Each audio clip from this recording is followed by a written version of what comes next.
we've done this a lot. I've also worked in Kansas for 10 years too, prior to coming, going up north to North Dakota, and helped with a lot of, down there at the time, a lot of seaboard development. So, I've got the experience. And my subject, as we were talking about, is permitting site selection. I'm not going to focus so much on building design, but more on just trying to get facilities in place. And then since I got thrown under the bus, I'll talk a little bit about, in the end, about plant site and plant issues for small. And I'm going to focus, like I said, more on buildings and open lot type stuff. We can discuss open lot, but this is more of a building type of program, so it's going to be more based on that scenario.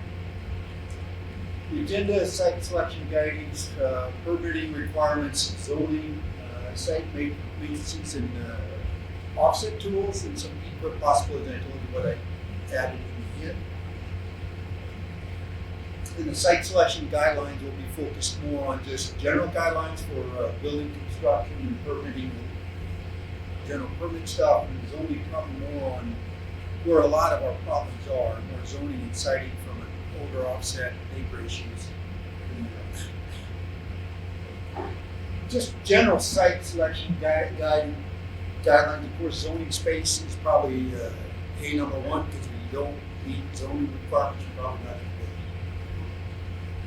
build. Space between major activities, what I'm talking about there, to make sure you put your site in location and keep you have the right space for getting to your feed centers, to the other livestock operations if they're incorporating the boat, just making a good logistics flow. So all that planning needs to take place up front. And then the next one is space between buildings. If you're going to build a building between, these are natural ventilated barns. You've got to keep a certain distance from them, and that's just a little formula for making sure you have different space, and there is some such things as fire space, if you're worried about a fire issue. I can share those things with you. That actually came from Midwestern Planning Service development a while back. But you need to keep the separation distance. I like to go 100 foot, and that's not 100 foot, but 100 foot if I can on a building. Because then you're getting decent airflow, this decent new exchange of airflow, fresh airflow. And in reference that, we get this comment a lot of orientation buildings, and I realize this is a dairy barn. The reason I show a dairy barn, they've been doing this natural ventilation a lot longer in the industry than people. But what I'm trying to show you the difference between an east-west barn and our region of north-south. And if you look at the sun angles, where's your most stress in the summer is from heat stress. So here you see the angles are small coming in the building, even if you have a ridge vent and a gable type building, so you're not getting the sun interaction. You go, and this is for east-west. You go north-south, you see the angles stretch way across it. And what we find out is these buildings are almost more important in heat stress than winter stress. Animals actually can perform well in cold if we keep them dry, but they don't perform so well if you got a lot of heat.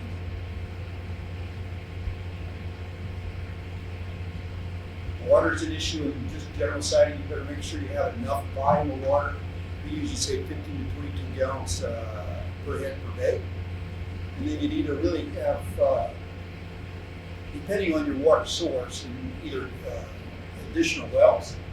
You need to make sure you have backup wells. If you're on a rural water system, you might want some storage. If you think you might lose water for a day, it's nice to have a day's worth of storage on hand. And in that water's use, you need to make sure it can flow it all in a 4-hour demand cycle, because that's when a lot of water can consume. It's fine.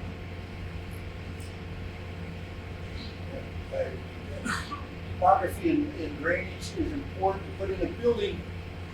It's not as critical in your earthwork cost as much as in a sloping barn or in an outdoor facility. You want to make sure you reduce your runoff off the building, and you've got a system maybe to handle the additional roof water, go off and not erode, and get get that off site so you can have access to your facilities and minimize erosion. That's the part of construction diversion ditches to carry runoff away, fill landfill away from buildings, common things.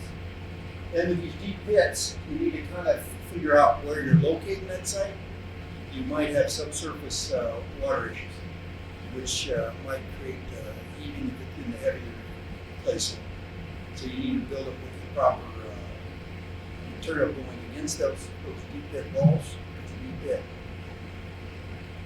And so it will keep the structure in place. And if you've got any heavy clays underneath, it gets in the water with heat water.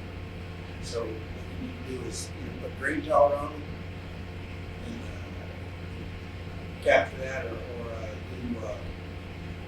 basically water controls of it to make sure you aren't contaminating water outside of the site. That all depends. Drain towel is going to depend a lot on the local regulations. It's each state. We were talking a little bit yesterday about having all-weather drives. Some of the cattlemen talked about that around receiving shipping handling for service personnel to get on site. They use roller compacted concrete's now another option. Concrete itself is an option. Up north, we use a lot of fabric under our roads, and that minimizes gravel, and that has held up well. And it also helps stabilize soil if you're in heavy clay soils, heavy silty soils. It helps construction. But most of our sites up north all use fabric under their feed valves and under access roads.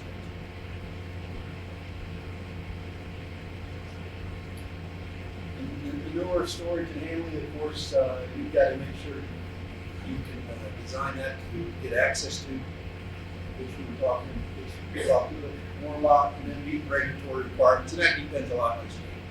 Usually you're designing your pit that you can manage its emptying of it based off your crop condition. I just put the minimum is 180 days, but we typically always have more than 180 days.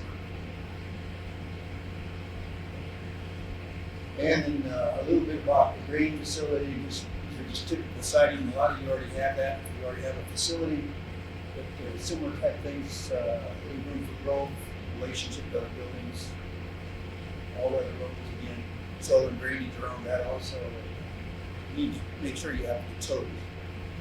Electrical power on site, typically probably with 3-phase, especially if you're using electric pumps to get stuff out of the pits.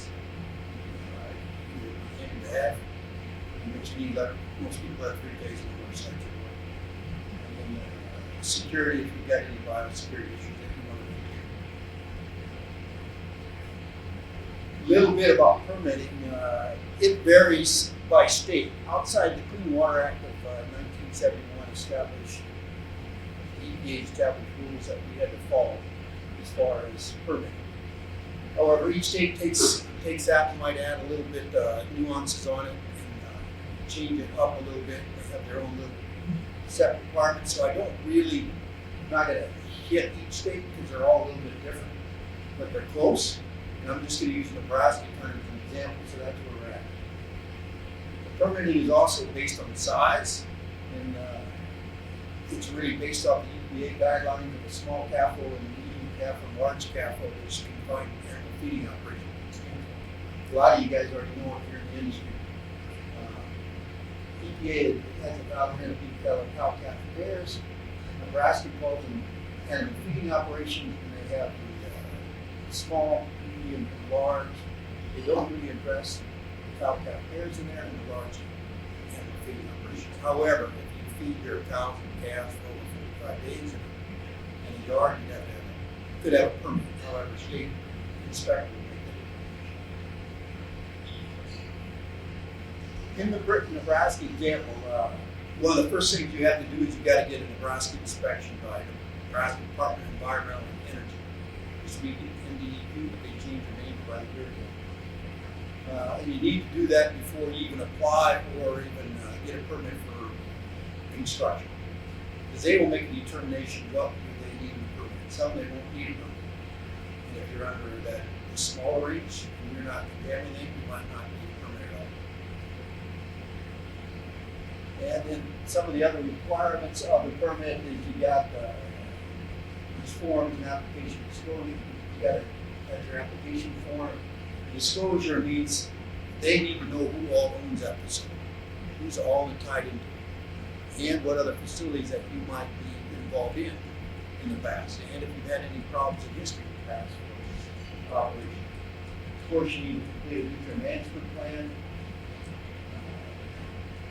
And the next part, the design description report, and they need to make sure it meets the requirements for their storage. In this deal, the big part is going to be the concrete. They need to make sure the concrete is designed that it will not seep. Even if it's, let's say, a bed pack, you've got to show them the manure storage that you might have inside that you don't seep. You would have to have basically anti-seep pack on collars.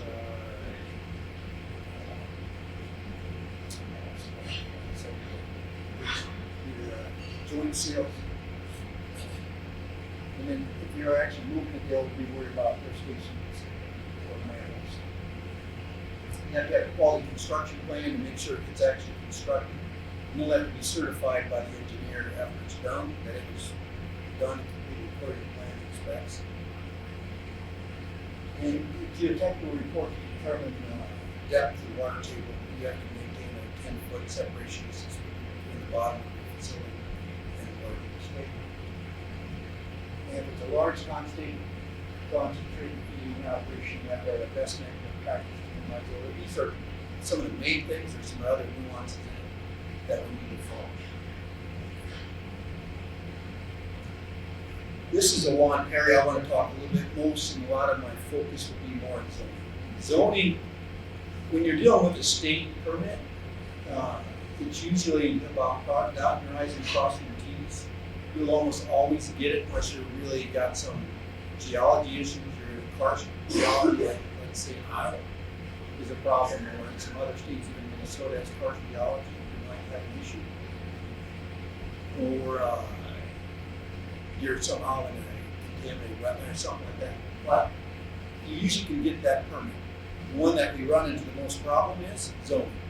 And zoning, because that can be both technical, but can be emotional. And that's the one that we fight with the most, and making sure that we're in good cahoots with the neighbor. Here's an example of a county that has zoning and some setback requirements, and I just picked Lancaster County, and they base it by class and what the separation is. Platte County here, they don't have zoning for zoning setbacks, which is good. And the county south doesn't, but a lot of counties do have zoning requirements. In other states, we get as much as 2 years for your large facility, which is not practical, but they got to do their zoning regulations, and they don't really want them, right? Additional restrictions that might show up in the zoning rules are such things as property values, dust, lighting, waste disposal, and handling of dead livestock. Within the zoning permits, even if you don't get a permit from the state, they might still require you to get a zoning permit, and they will require you to have the nutrient management plan part of that. So if you're under that 1,000 animal units, especially in neighboring states, Nebraska, they actually inspect more for the medium and small, but as you get in some of the neighboring states that don't, they really go for some everything over 1,000. How do you, here are some tools I kind of want to discuss. There's a matrix setting assessment model, which was developed for Nebraska, and it was really developed for the counties to kind of establish some guidelines to help them approve conditional use permits. And then the odor footprint tool we'll talk, that was actually set up by a federal grant in the University of Minnesota, where they actually created testing, years of testing, to determine how far apart they're seeing odor from a different percentage. Basically, the nuisance distance. in the livestock setting assessment matrix, it was actually required by the legislature in Nebraska, basically, but creating a tool for county officials, again, to help determine approval of conditional use permit or special exception application. And the guys that were just up here were heavily involved in that process. DeHaan was part of one of the people sitting on it to help develop. What is it really? Well, what it is you've got a matrix that they ask you a bunch of questions, and you follow these rules, you get points. And the idea of these points is once you hit a certain point level, then the idea is if you meet that requirement, you're going to follow good rules, and hopefully the county will give you a conditional use permit this time. In the state of Nebraska, there's only one county that's adopted that. That's up on that. Some other ones are using it. You might use it as a guideline, but my recommendation to you as operators, to at least go through and fill this thing out. Maybe you don't turn it, maybe you don't use it, but it gives you a guideline of ideas that you might focus on and good practices for operation and for long-term operation. You're investing a lot of money in these buildings. You want them to be there for a long time, and you don't want a lot of impact and people coming by and giving you a lot of hard time. In this thing, you can see it talks about making sure you have your permit, and that's what all this stuff is. It does have one here for investment practice for odor control, but you can get 30 points right away. Get your permit in place.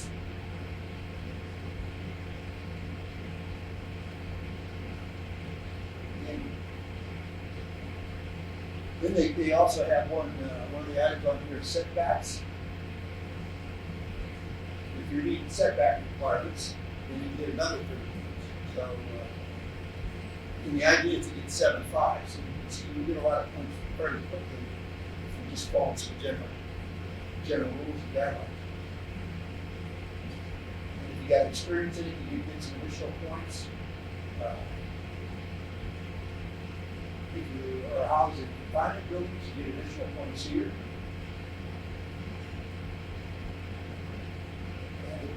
Follow the correct separation between wells. Some of this is required anyway by the state.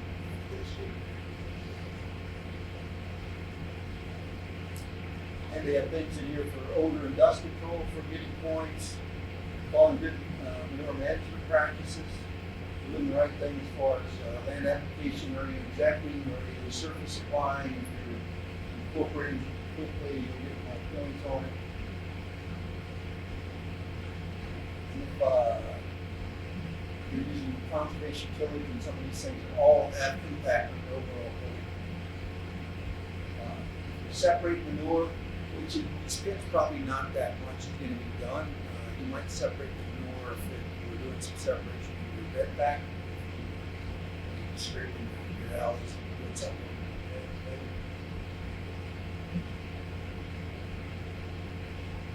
And if you follow additional assurances of environmental protection, if you have good traffic flows, I actually didn't update this slide. There's some additional parts to it. We didn't get updated this slide that. So, but at the end of the day, you'll have a lot of food total. If you get 75 points, the idea was once you get 75 points, you should get a positive recommendation from the zoning boards and get a conditional use. The other tool that has been used quite frequently is the odor footprint tool. This is used in a lot of other states. It estimates, like it says, that the frequency of warning odors events around the existing proposed livestock operation. And it uses this information to determine the recommended separation distances by site.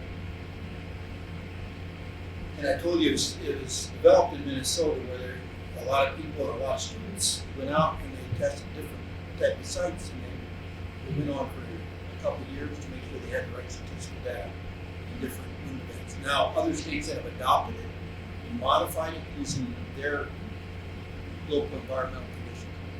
But South Dakota uses it, well, really both of Dakotas use it, Minnesota, Iowa. And here you can, this is what we call Odor Rolls. This was done by Mr. Stowell, Dr. Stowell at the University of Nebraska. And what this shows you is which direction the odor is going the majority of the time. So the frequency would be, like in southeast Nebraska, we'd have a lot going towards the north and south, but really falling prevailing wind direction. Northeast Nebraska is a little bit different. But that helped them develop this odor footprint tool that the counties also use for making assessments. But in it has different variables that you can put in here for sources, that drop down menus, that facility, and if you put an alternate plan, let's say you decide to do something, how does that affect the overall odor footprint? In here, in case I have a no storage steel concrete tank, this is an example. I think I put that in East Orange, Nebraska segregation. And you can see that, let's say it was an outside storage tank. And if you put an impermeable cover over it, you can see the reduction in distance from all different directions from the site. And it'll create a map that actually shows this would be the grade in 1 mile. It didn't have any odor controls, and what it shows is that 99%. Circles don't show up here, I'll show it on in a second. It'll show if we use this selection here that doesn't come through, well, that's 98%.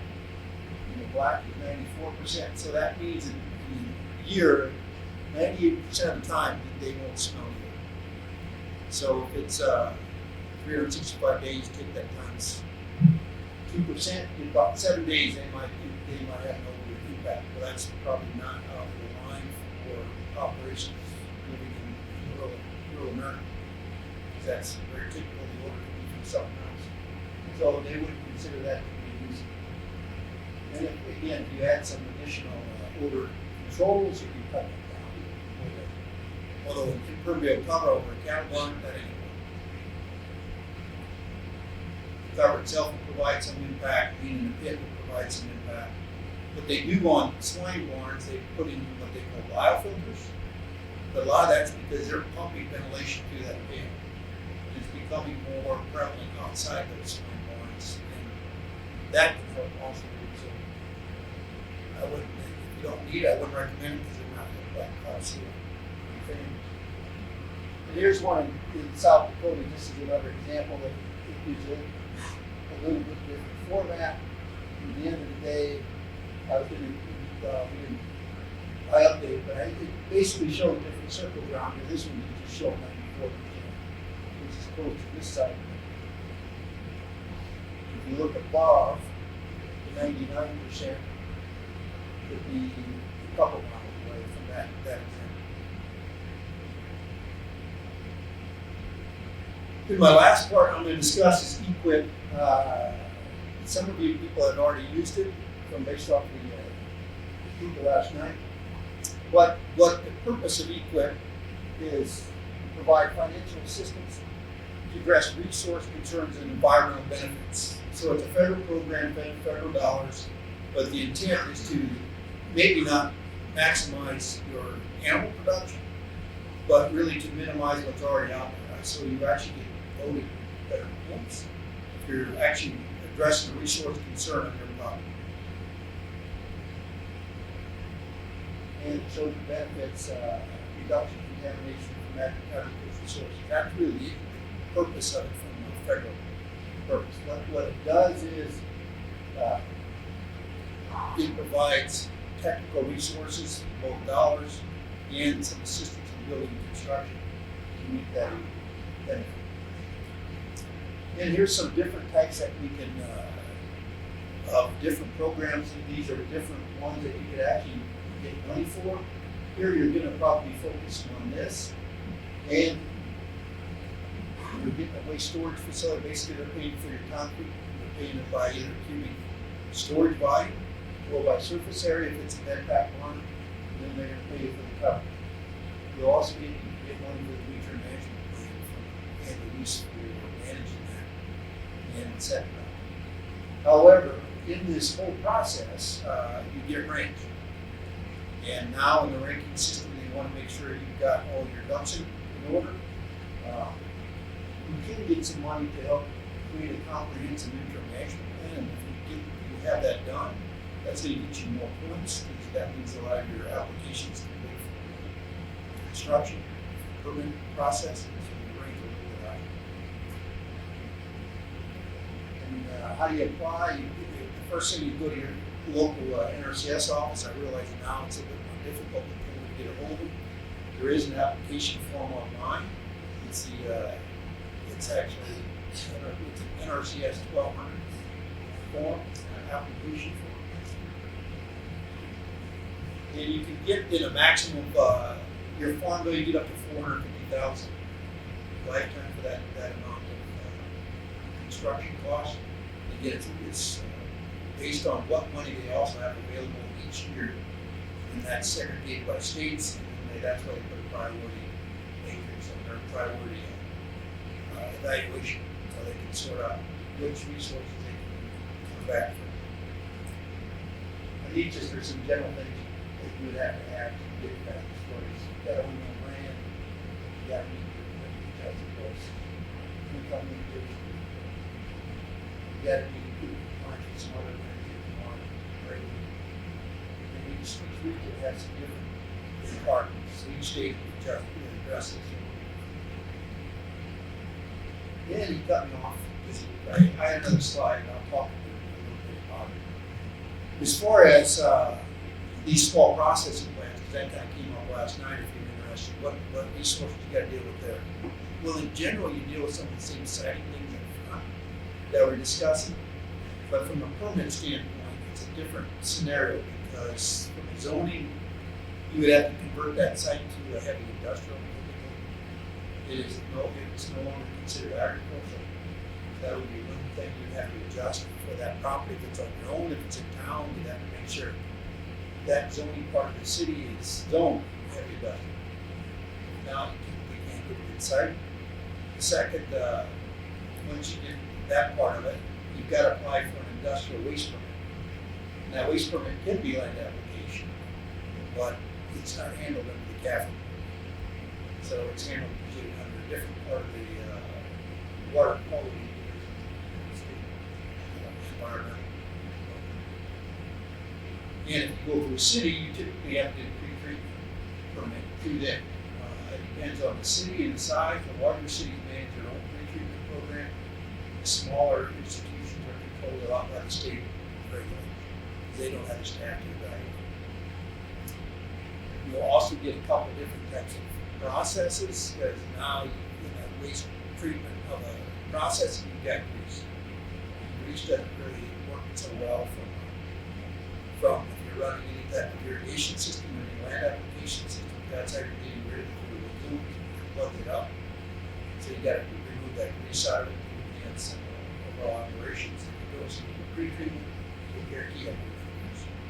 You can either do the mechanical dissolved air fermentation systems or smaller facilities like I said, that's what we dumped out.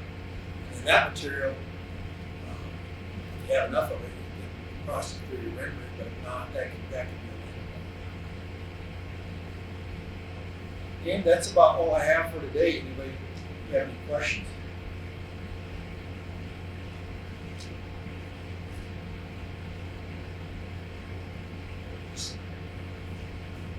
All right. I don't know what's next. The next week.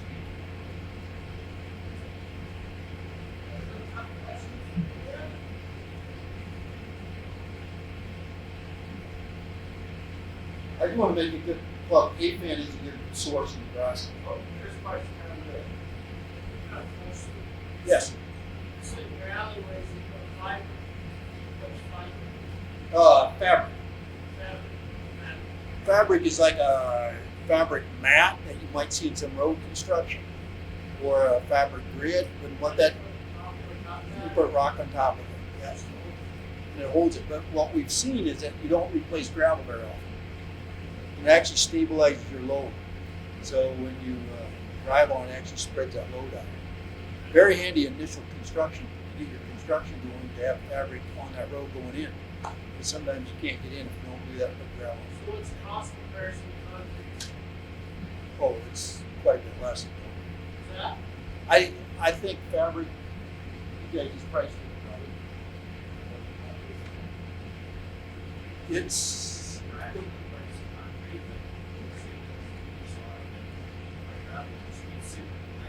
right.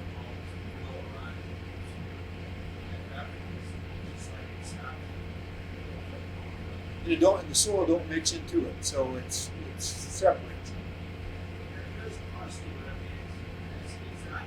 It's not huge, nothing like concrete.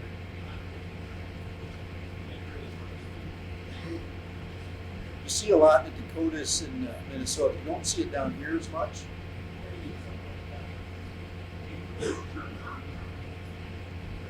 Yeah, your construction company, your civil companies, any dirt people know about it. So, well, they will be the guys that install it.